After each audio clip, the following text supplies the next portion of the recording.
Kanina, eto, pinadala rito naka-towing. Parang nakabili to 5 months ago, sila sir. Ngayon, nag-inquire to dyan sa sa mga groups. Inatulan daw siya ng retiming. So, ang problema, ang singil, 30 mil daw. Mahal no? Grabe no? Parang nakaloko na yung pagano. Oo nga, 30 mil. Hindi pa chine-check daw, pero 30 mil na. So, ang problem nito guys is, buksan mo yung hood dyan.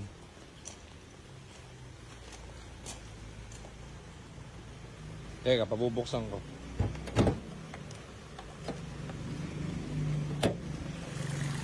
Makakamata dyan.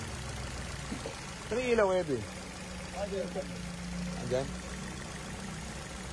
So, yung sira nito, ito lang, oh. Maluwag. BBT niya. So. Ngayon, wala siyang check engine. So, yung 30 mil nakatipid si sir. Dito niya dinala sa GTA. Galing sa amin to actually. So, problema dito, 5 months siya nagamit, pero tawag dito, ngayon niya lang pina-change oil. Ang tibay ng unit natin, ano? Ang tawag dito, ngayon lang, kasi ngayon lang niya pina-change oil. Ngayon lang siya nagpa-PMS. So, pauwi na natin sila, ayos na.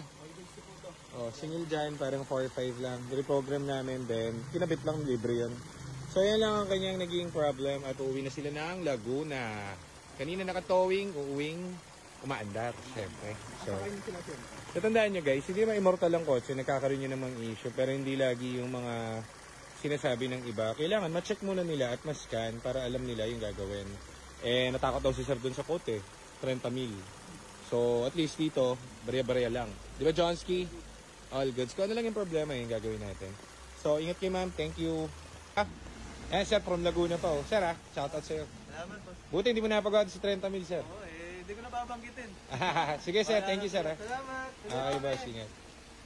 Ayan, alis na sir. Thank you. We know. Bye-bye. Ayos ba, John? Ayos, all goods yung unit ni sir. Hindi sana loko sa 30K. Hindi naman.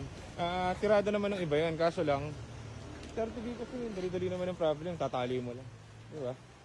So, unit naman natin yun. So, kita nyo yan. 5 months ago, wala pa rin sira. Gawa pa rin. Hindi pa rin papachange joy. Yun. Duming ano langis eh. Duming langis, ano? 5 months. So, okay, papa-PMS kayo para namomonitor yung kotse niya. Ayun lang, bye-bye. Uwi na ako.